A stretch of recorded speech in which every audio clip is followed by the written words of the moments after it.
How do you know when a show has made it? They go on location, and that's what we're doing today on Between Two Fountains. I'm Mick Schaefer. He's Greg Gurley. How are you, Greg? I'm fantastic. This is actually kind of a big deal. Like, We're on I radio. figured our first location would be behind a dumpster or something like that. We're in a bar. We're at Rally House right now, and we got other shows going. It's kind of like Radio Row.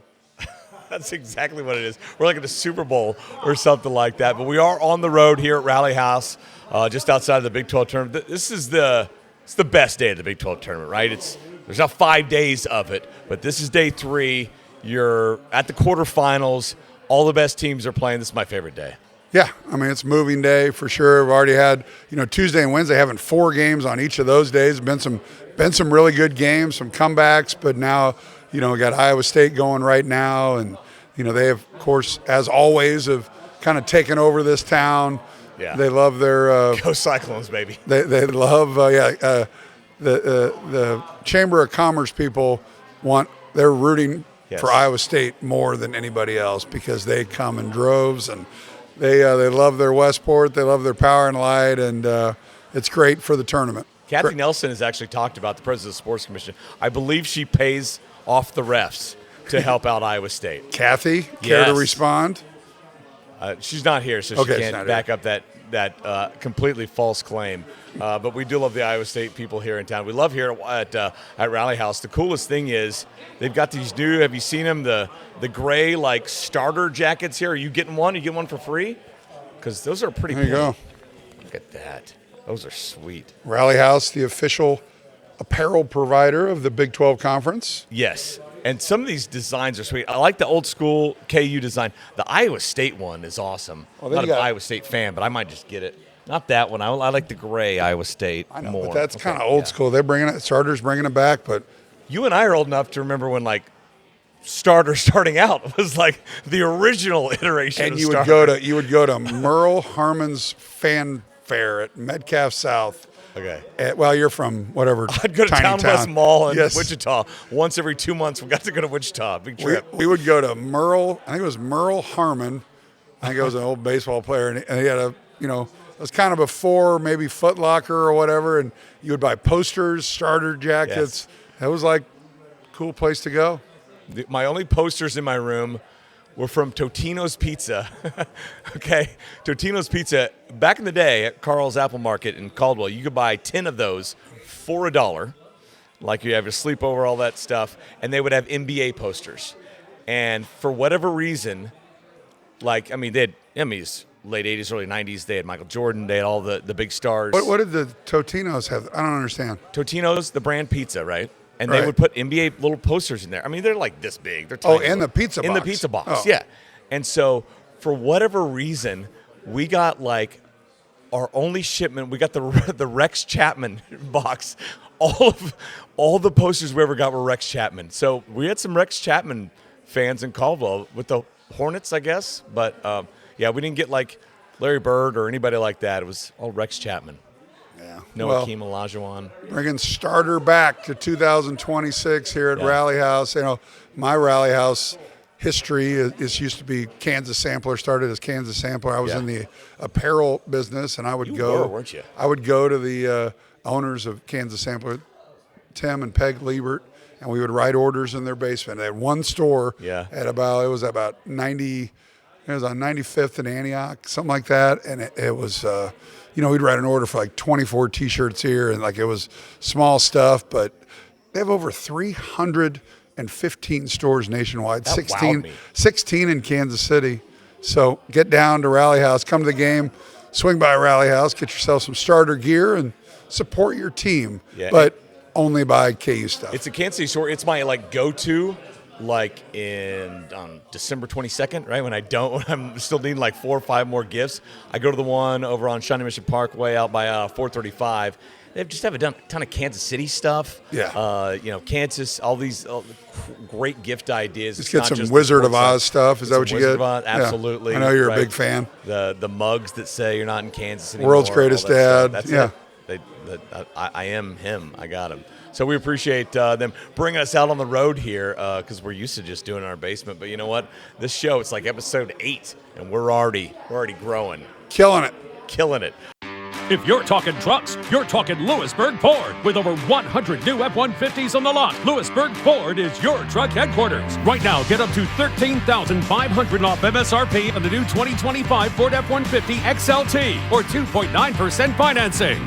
Lewisburg Ford has been awarded the 2025 Ford President's Award. They are the #1 F-150 dealer in KC 9 years running, so you know they'll treat you right. Lewisburg Ford and LewisburgFord.com. Hey, we're at the Big 12 tournament.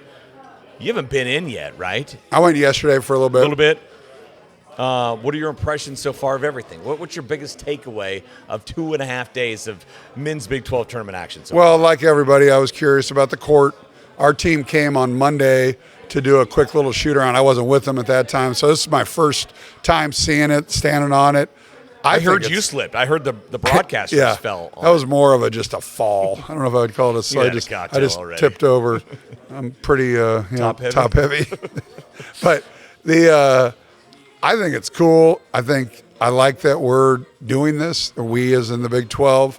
I know the NBA is excited because they want somebody else to try it, and are going to have some good data. And there's going to be some good, some bad, some things to improve, I'm sure.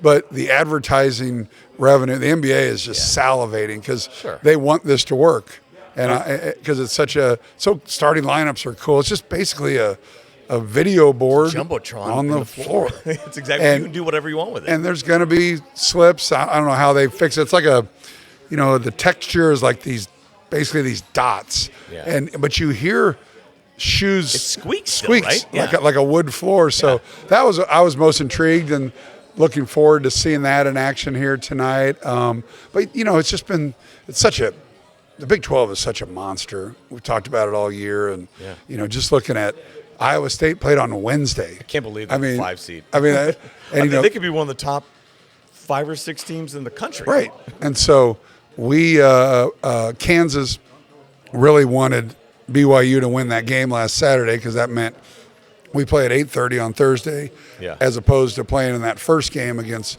more than likely Iowa State, which is the way it panned out because they killed Arizona State, and it looks like they're going to beat Tech here today. But can't get too excited about not playing Iowa State because TCU is really good. Yeah. And TCU's they've won 9 out of the last 10. Kind of an under the radar team. They're a tournament team, and they should have beat Kansas in Lawrence 2 months ago. Like a minor miracle. Mathematically should never have happened. I heard you put your headset down and just walked away. You thought it was over. You're in the bathroom. I was in the bathroom walking out with everyone else. With Darren Peterson. Well, that goes back to, so many people talk about if you're up by 3, do you foul a team when you're under 5 on the clock? And when you instill that into your team to say, hey, foul. Don't do it while shooting. All they do is hear that, and then their guy fouled Darren Peterson attempt. It was damn near an intentional foul. Yeah, and it wasn't you have to worry about more because of continuation in college basketball now. Correct. That was a normal shot. He just clobbered him. So the way they handled it at the end of the game anyway, Kansas goes on and wins in overtime. If not, they would have started out 0-3. Talk about how just little plays affect an entire season. They ended up 11-7. They took off after that. Yeah, they ended up 11-7 in the Big 12. So this is a good basketball team that obviously had Kansas's number. 12-6. Were you not 12-6? I'm sorry. I think KU 12-6. KU was 12-6. TCU was one game behind them. Yeah, 11-7. Yeah. Okay. So they're good. Punch in the middle. He's the biggest thing, right? I mean, you got to have an answer for him. Otherwise, it could be a long night. He had a great night last night, and then I'm going to really pronounce this correctly. Latoris Leilavicius. Come on now. Why'd you have to say the first name? Because I don't know. Say Leilavicius, right? Leilavicius, but Latoris Leilavicius, which I'm excited about always in the starting lineup. Yeah. He hurt us. He made 5 threes in that game. They dominated Kansas in the paint.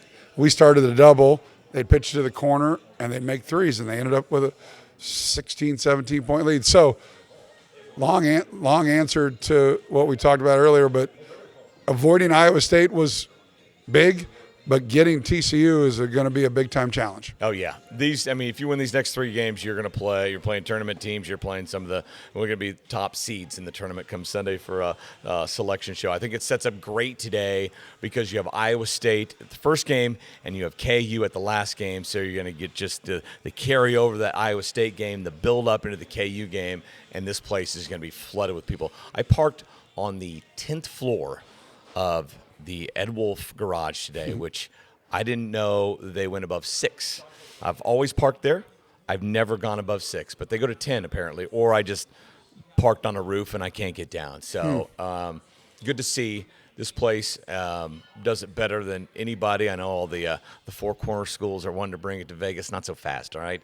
Welcome yourself into the league, for a few years, then decide where it goes. And by the way, it's always going to stay in Kansas City. So Miami of Ohio lost today, and Auburn doesn't have 9 lives. They have like 19 lives. Joe Lunardi put them back into the tournament after beating 13-seed Mississippi State in the SEC tournament yesterday. By the way, Mississippi State was winning at halftime. What will you turn in your basketball jersey and sneakers if Miami of Ohio at 31-1 doesn't get in the tournament, and 17-16 Auburn does? 12th place in the SEC, Auburn does. Miami of Ohio is the type of team that makes the tournament great. Yes. That first weekend when they're going to be a very, very, they'll be a 12, 13, whatever they're going to be, playing against a good team, and they've proven all year they can win. Granted, their strength of schedule is what's holding them back right now. I don't think it'll hold them back enough to not make the tournament, but can you imagine the hate and the anger if they don't make it on Sunday? And I don't know who's the chairman this year or whoever that person is. Somebody's AD would have some really difficult questions when those CBS guys grill them. So I do think they're going to get in, but Auburn is a head scratcher. You and I and Jason Anderson were just talking about it. I don't get it. They have 17 wins, and everyone's acting like they're in, and I don't. They've got blown out by a lot of good teams. And that's the number one thing on their resume. And we weight strength of schedule, and it's an important factor. But I feel like we just weigh it too much. And in the case of Auburn, that's like 90% of their resume is just who they played. But they haven't beaten anybody. Oh, they're talking about they've beaten Florida. They're talking like for Big 12. They're talking about Central Florida is in, but they were close to not being in. They have 21 wins. 21 wins. They were 9-9 in the conference. SEC Auburn was 7-11 in the toughest conference in the country. Yes, the Big 12. Yes, but we're talking about somebody with 4 less wins. That's Joe Lunardi knows what he's doing. Well, I don't know if he does. There's the bracket matrix. And there's like 50 different brackets on there, and he's one of only a few that still have Auburn in. And I don't keep track of it every year, but according to the nerds over there, like Jason Anderson, he says they're not always. Lunardi isn't one of the most accurate guys anymore. So he's just the guy we see. And that's just a couple examples. We'll get into it more. Or we all just as we watch the next 3 days of games to culminates in the selection show on Sunday, which is it's a great time of year. Yeah. It was crazy. 2 days ago, you texted me, hey, I'm going to watch this Miami Heat game today. I got a weird feeling that Bam Adebayo is going to go for 80. And so I was like, all right, I'm going to bet 83.5, the over for Adebayo. $5 was going to turn into $6 million, and I was off by just half a point. What a weird you were LeBron. You called it. I just, as far as you know. When I saw that the next day, I'm like, what? Bam, great player, all-star. Team USA guy, right? Great. Yeah. But now he's in the same discussion with Wilt and Kobe. And Wilt a couple more times. And David Thompson. What was his free throw number? Like 46? 46. And then I saw at the end of the game they were stat padding too. They were fouling the Wizards to stop the clock so they get the ball back quicker. And it's just, I don't know. That seemed a little janky to me. Well, and Jason did a great job of kind of comparing his fourth quarter to Kobe's fourth quarter, and they're very similar. Both teams playing bad teams, blowing them out, and the bad teams are tanking and they're playing weird. And Kobe took advantage of it, and Adebayo was taking advantage of it. And that's really, like Sterling made a good point the other day. It was crazy. I'm like, I was trying to make a good point. He's like, look, there's a lot of players in the NBA that could go for 80 if you're the game plan, right? Would you agree with that? If we're going to feed you every single time. Yeah. I mean, it's a long game. It's 48 minutes. There's a lot of. I mean, it's such everybody's an All-American. Even like the 12th men are all former All-American. And it's such a faster game now, and you throw the three ball into it. I mean, when Wilt scored 100, obviously he's a big guy. And I believe that now, by the way. I was always raising an eyebrow. Now I believe it. Out of my own get 83. Right, and it could happen again. Maybe somebody on their way out, like late in their careers, like tells a coach, "Oh, we want to reward." Yeah. I don't know. Pick a guy that's been around forever and say, "Yeah, go, try it." Steph Curry. Right. He could get to 100. Right. He could make 33s in a game, probably. He could make 43s. The way they play, you let your other guy get a layup. That's what we used to do in church league ball or rec league ball. I would let my man score or act like I was playing defense, and we would throw it to half court, catch, fire. Threes for twos. Do the math. I knew a guy in high school. He would tell his little cousin, "Let me block your shot in high school," because he didn't like playing defense. It make him look good on the defense. And he's like, "I'll buy you a cheeseburger afterward." Yeah. And he would always do that, and it would work. It would absolutely work. So congratulations to Bam Adebayo, second most points all time. And you got to think in his heart of hearts, he feels a little weird about it. I would hope. It's an outlier game. That's the biggest. So he was averaging 18 points a game. If it was Luka who did it, or Shea Gilgeous-Alexander who did it, I think everybody would be standing up and applauding more, not saying it's as fluky. But since it's a guy who's, what's 18 points a game in the NBA? Middle of the pack, basically. Let me ask you this. Do you watch NBA basketball on the regular? It's on NBC now. So because of that, I'll catch some. Before, no. I used to always watch a lot because if it was on, ESPN or TNT, easy to flip. I find myself not watching as much because I don't go to Peacock or Prime. Yeah. It's not like in your normal kind of deal. It's on NBC, but I know you avoid that channel because I'm on it. Yeah. Is it 41? What is it? Still 41. Yeah. I don't get it, but it's been that way forever. Yeah. But I don't know. I know the new deal is a lot more money and they got to do streaming, but it's not as convenient to just flip and watch. It's different for me now, too, because back in the day, the great players in the NBA were former great college players. You could just immediately go to every roster and name where everybody played in school because you cheered them on for 4 years at the same university in college. Now the NBA is such a different game. You'll have guys that kind of came straight out of JUCO or were a D2 guy or, of course, the international influence coming over from Europe, a lot of guys that you don't know till they get the NBA. So the familiarity is a little different. I totally agree. And I used to be great at hey, he played at Michigan or he played at Sam Houston State or whatever. I was good. And now I get half of them, maybe. It's just like Grand Valley State for a semester. Because you're looking, this guy wasn't that good, but his wingspan's 9 feet, right? And he's got a 48-inch vertical. Can't really dribble that well, but the NBA will bring you in and we'll teach you how to basketball. And there's now such an influx of international players. Like when we were growing up, it was like Sarunas Marciulionis or Drazen Petrovic. There was like 5. Tony Kukoc. Now that was it. 5 on every team, which is great for the game. Some of the most talented players in the world, obviously. And I was watching the Thunder the other day. They were playing the Nuggets, and there was a guy named A.J. Mitchell who's really good. Okay. Never heard of him. I was like, wonder what college he went to. He's from Belgium. He didn't play in college. Belgium State. And but I was like, okay. I like to Google whatever, Chat GPT, where these guys go. Yeah, it's hard. Well, and now the guys that were stars in college were stars for about 6 months because they are one and dones. And especially this year. And speaking of stars, that we talked about the first, this Thursday of the Big 12 tournament. You're probably gonna, if you went to all 4 of the games, there you might see 5 of the top 7 picks today. You're gonna see Darren, AJ, Darren, Kingston Flemings. I say 5. Then you got Caleb Wilson, Boozer, and Burry's right there. Yeah. So maybe 4. Braden Burry's is so good. You and I were talking earlier about the Christian Anderson. Christian Anderson, if he wants, probably right. Pro for sure. Maybe not top 10, but he's right there. And then at all that, I didn't mention is the Big 12 Player of the Year, Name him. Gene Bradley. Listen, I was the AP voter, and that was the coaches poll. And look, coaches know way more than us, right? But they also like to take care of guys. So that seems like them taking care of a guy. Is he a senior? I think he's been around. It feels like he's been around forever. Yeah, he played at Alabama. Yeah. So you and he's a great player.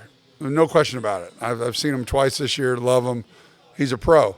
But I don't know how they picked him as the player of I don't the year. think he's one of the top 10 or maybe 15 players in the league. And the numbers don't back it up either. He's a very good player on the best team in the league. Yes. But that's not always how they do things. So it's I mean, awards. you have, AJ DeBonsa could very well win Player of the Year in the nation this year. Yeah. And he's in the Big 12 and he didn't get it. Yeah. That tells me that was the coaches poll, right? That's coaches. So that tells me that some coaches don't take it as serious as others. Or they gave him freshman of the year. Like, I don't want to, kind of like the NFL, you got the MVP and then the offensive player of the year, and they're always different. Like, how's that possible? How's the MVP, who's always a quarterback, not the offensive player of the year, too? We look at, awards all the time and talk about them, but like, was Phil Jackson the NBA Coach of the Year very often? Probably not. No. I mean, Bill Self has won the Coach of the Year, but that's the easiest vote for me every time. It's like, who won the league? Right. Okay.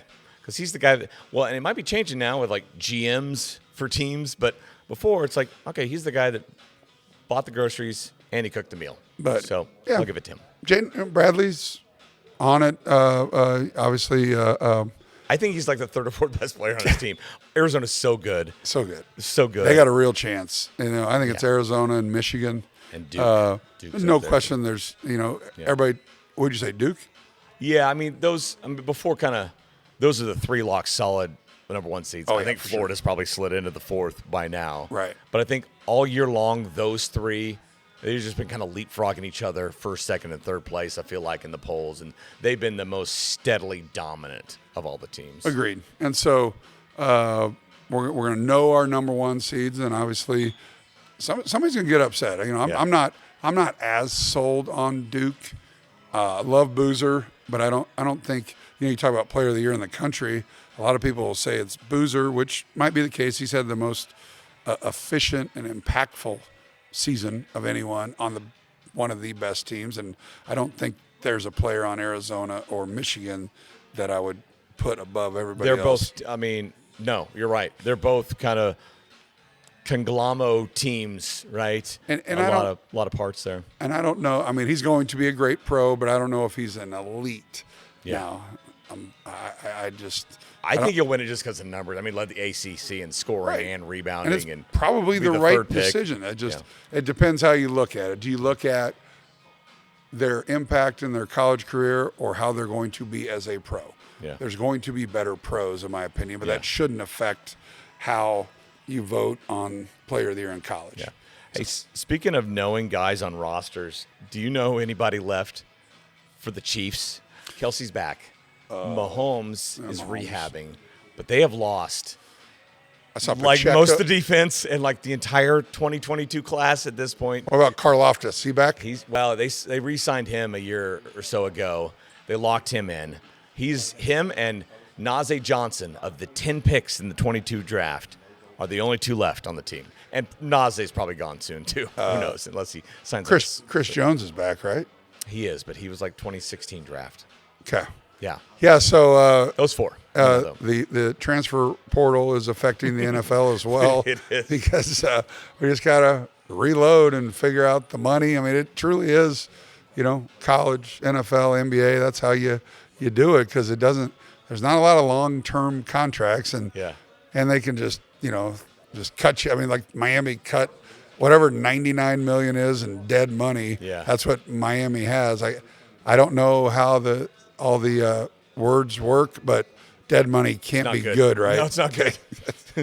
You want that alive money. You don't want that live money. You want to be paying guys who aren't there, and that's what they're doing. That's the one good thing the Chiefs are really good at when it comes to the cap. And look, you can massage it a lot of different ways, and Brett Veach swings swings to the fences, and I think he hit a homer with Kenneth Walker, the Super Bowl MVP. And that number didn't Kansas seem City. that bad to me. Is that high for running back or? It was a little bit high, but it's kind of what you do in free agency. You kind of overpay for a position. So Because do yeah, you $12 million a year. Or, no, he was $13 million plus per year. Do you want to that'll do. spend the 9th pick on a guy that you think is good, and you'd save money on him, or do you want the Super Bowl MVP? I was at the combine, and Veach is notorious. There's a reason why they don't run him out there to talk a lot, because he's very honest, and you don't want to be that in front of microphones in the NFL. But he kind of laid it out. He's like, "Look, in the draft, the reason you go for the premium positions is because those guys aren't available in free agency. The best guys get locked up, as opposed to non-premium positions like running back. You can get better guys in free agency, and you don't have to go early in the draft." So he kind of laid it out. Well, and the Chiefs are trying to capture and do it in this window. Yeah. That we have Patrick. We're going to have him for a long time, but it's now. There's no reboot. We're not doing things for 3 years down the line. Right. I think how things went in 2022, and they drafted all those defensive backs, all those defensive guys, and the team took on this new identity, and they went to 3 straight Super Bowls. I kind of think that that's where we're at in 2026. Kind of will help to nail this draft, and you'll kind of get that new wave of guys coming in around Patrick Mahomes, and the team will look different, but hopefully they can kind of get back to their winning ways. Are you a World Baseball Classic fan? I wasn't until this week. I wasn't. I mean, I remember watching it maybe before, but There's been like 6 of them. I was like, I think like a lot of people, when I saw the Italy score, I'm like, I've never heard of a player from. I was thinking more like Olympics or whatever. There like, aren't any. Well, basically. Now, if Caglione and Pascantino and Yes. Joe Bag of Donuts and whatever are on it, so I get it now. But when I saw the score. I was at a bar and I was like, "Who does Italy have?" Yeah. They have Americans who didn't make the U.S. that team. have. Yeah, It's baseball, right? I mean, the best team's not going to win every time, and so that didn't surprise me. But I like Team Italy. I'll cheer if they play again. I'll cheer for Team USA. Hell But yeah. I was talking with Jason before. Like, they're way more likable. So you had Vinny Pasquantino in the dugout. Have you seen this? No. He serves espresso shots. If you hit a home run, they got a espresso machine. and he had 3 yesterday. Yeah, so he had no hits in the tournament. So his whole role was barista, basically, so far. You hit a home run, your number's 21. They slap a 21 on the side of this espresso machine, and they come and they have this, like, Vito Corleone jacket they put on you, and they come. He gives you an espresso shot. You shoot it, and you get a kiss on each cheek, and it's just all Italian. It is so fun. It's so funny. I think what's interesting about it is the threat of injury when you look at the Olympics that just happened and how hockey players in the middle of their season are now out for their teams and their playoff run. Baseball is just starting spring training, and you're not always in the best shape of your life in March. That's what spring training is. Yeah. And then you go and you just balls out trying to get a grounder or whatever, you blow out your hamstring or whatever. Yeah. And then it'd be interesting I'm sure this question's been asked to managers, general managers. What do you think about Bobby Witt I know. playing in the World Baseball Classic? I'm kind of shocked that all these teams let these guys go for 2 weeks and play in this World Baseball Classic. Now, if you're Bobby and Vinny Pasquantino, do you need at-bats against the Giants in Peoria at 2 o'clock on a Tuesday? Probably not. But you got middle-of-the-road guys going and playing for other countries, and you got some minor league guys going. They let those guys go as well, and everybody seems great with it. I imagine the players love it, and that's why it's a huge push from the Players Association to do that, and maybe they're forcing their arm. But, yeah, I'm like, kind of surprised they let them do that. I kind of got a weird question. Like, who runs it, and where does the money go? Oh, I don't know. Like, do the players get money, or you think about they get FIFA, some, or you think about international basketball, or like every sport seems to have something like that. And now is this a fairly new, like the World Baseball Classic has been around for how long? '06, but they've only done it like 6 times. So they did like '06, '09. So, like, is there a 13, 17, Is there a 23 this year. baseball federation that does it? No, I like, think it's that's televised. part of the reason why it's not, doesn't happen every year. But it's gained huge popularity this year, and last time they did it in 23. So maybe not an every year deal, but every other year, I think it'd be really cool. So I'm glad they do it. It's a lot of fun. The U.S. plays Canada, so Canada now has a chance to turn the tables on the United States, how we punked them in their pastime sport of hockey. It was 3-on-3. It's 3-on-3. Yeah. Which, speaking of fun to watch, that was fun to watch. I enjoyed it. Which the Canadian team, unlike the Italians, I think they're basically all Canadians. There's a lot of Canadians in Major League Baseball. So. Yeah, that's true. So good luck to them. It's been a lot of fun watching this World Baseball Classic. So I'm excited for the season. There's Royals all over the place. I mean, Team Italy threw Michael Lorenzen. It was great for the Royals for a couple of years, and he just shut down Team USA. And is he still with the Royals? No, he is with the Rockies as of January 6th. I looked it up. I'm like, where'd he go? Well, Rockies. Okay, we'll never hear from him again pitching in Coors Field. But we have a great staff. I'm excited about this pitching staff. Yes, This healthy pitching staff should be. I mean, if like Noah Cameron's your 5th starter, sign me up, because he was at times their best starter. You and I talked about it a few episodes ago about the fence. I'm excited about seeing the new home run fence and how that impacts home runs, saving catches, balls off the wall. Yeah. I mean, it's just, in this lineup, like I'm going to make a point. I want to get some more games this year because I'm a lifer and I just don't get out there enough. But it's so much fun, and this should be a really fun season. Well, and you have money to burn. I mean, you have extra. I mean, just. Well, I didn't say I wanted You're to the pay for richest person I know. I wouldn't say that I'm going to pay for my tickets. I'm going to make a Just make a phone phone call and be like, hey, it was, Yeah. you kind of got to ease into it because I get that phone call a lot about Kansas basketball. And then I'm going to call people back good like, call, yeah. hey, Return that what favor. are you doing tonight? Oh, there's a game. Oh, you going? And then, All you want to go? Programs just scratch each other's I'm backs. not. don't I you? might look stupid, but I'm not stupid. Yeah, one of those is true. Maybe, if not both, Okay. one is definitely true. Yeah. I'll just hang behind you and catch your runoff and Yes, maybe yes. Get a ticket or two. All right, hey, one more time here with Rally House. This is one big store. You've got basically every college you've heard of in and around Kansas City in the Big 12 right here. And then I'm looking at the Chiefs stuff. I can't imagine another piece of Chiefs item you need here that they don't have. So, and you've got kinda old school. Are you getting that? I don't Are you know. lifting that? Well, it's a large. I don't know. Is this going to work? How many X's do you need in front of that? 2. 2? That's not too bad. No, this is cool stuff, and weather's warming up, but yesterday was not enjoyable. Yeah, it'll be a little bit better today. Kind of windy. The other night, I was at dinner, and Amy was at the hotel, and not very far, Lula's, and she texts me.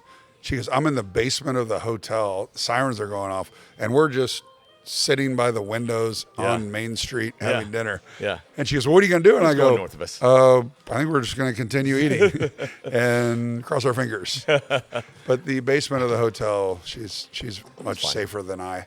Was that at your big play-by-play analyst dinner that you guys always do? Big 12 announcers dinner that is more and more difficult to get everyone together because of When's everybody in town for one night? Yeah. 4 games on Tuesday. So there's, 4 teams 8 leaving. games or 8 teams that can't do it. And then you got some don't get here till Wednesday. So we had 9. What schools were represented? Cincinnati, because they won and they were able to go. Iowa State, Haney and I, and then John Denton, he's no longer the color analyst for TCU, but he was in town. So Okay. He's just there. But so it was So out of 32, you had like 9? correct. Okay. Correct. But that was always fun. Everybody's bitches and moans about officials or whatever airport or the weather or didn't have the right cord at press row or whatever us nerds bitch about. on the road. Yeah. You're not one of the nerds. Come on. Yeah, I kind of let Haney and Kincaid do that, and I just assume it'll work. All right. Final thoughts here as we head into the KU game tonight. This is probably dating the show, but whatever. I want to hear you talk about TCU KU for a second. Well, go back a week with our trip to Arizona, which wasn't good. We didn't play well. We weren't ready. A couple good days of practice, and then we beat K-State. But is that fool's gold? Like right now, everyone's kind of got their chest out. Yeah. Scored 104 versus K-State. And I think we can all agree that was a sinking ship, and I don't know if we got their best effort. Yeah. And we took advantage and did exactly what you're supposed to do. Yeah. But good performance tonight would be a good performance. yeah, because that only is, can Kansas go and win this tournament? Sure. Can they lose tonight? Sure. We've proved that all year. Yeah. The fact that we do have a little momentum and a little confidence, I think we'll find out real quick tonight because TCU is good. We talked about, Punch and Edmonds inside are really good. They got big guys that can step out and shoot threes. They've got a point guard that's a kind of a DeJuan Harris type point guard that is a pass first, second, and third guy, but he controls the game well. So it's a good basketball team. They won 9 of their last 10. Yeah. And good coach, all that. Good coach, and again, been under the radar. And this is a tournament team that has a lot to play for. Seed line, all that, and they're competitive. So our reward, if we were to beat TCU, is more than likely Houston. Yeah. The next night, we can't think that far ahead, but just like the NCAA tournament, you got to beat teams to advance. Could be BYU too, the way they're playing. The way DeBonce is playing as well. 67. What do you think? Give me a prediction tonight. Okay, KU wins. And then I think I'm calling a 10-2 upset there, which is not much of an upset. BYU and Houston were like this forever, and then BYU kind of fell off a cliff. But I think DeBonce is motivated, and he has looked awesome the last 2 nights. So I'm going to give it to the team that's kind of been playing two nights in a row. I'm gonna call the upset there. And everyone's got to just be sitting around. What if they had Richie Saunders or Texas Tech as good as they've played without JT Toppin? My goodness. What if JT Toppin doesn't get? This league is already up here, and we got 2 of the best players in the league with ACLs that aren't playing on really good teams, which hurts them. But I give Texas Tech a ton of credit. They've been really good without him, even though they lost last week, and they're probably going to lose to Iowa State, but they don't have another big, and they've been able to piecemeal together. Grant McCaslin's done a great job, but this, we keep saying it, this league's a monster, and we're going to witness that across the street all day today. Which means we can get back to the basketball. Thanks so much to Rally House for having us in here. He's Greg, I'm Mick. We'll see you next time right here on Between Two Fountains. Wave, Greg. Hey, wave. Rock chalk. Bye-bye.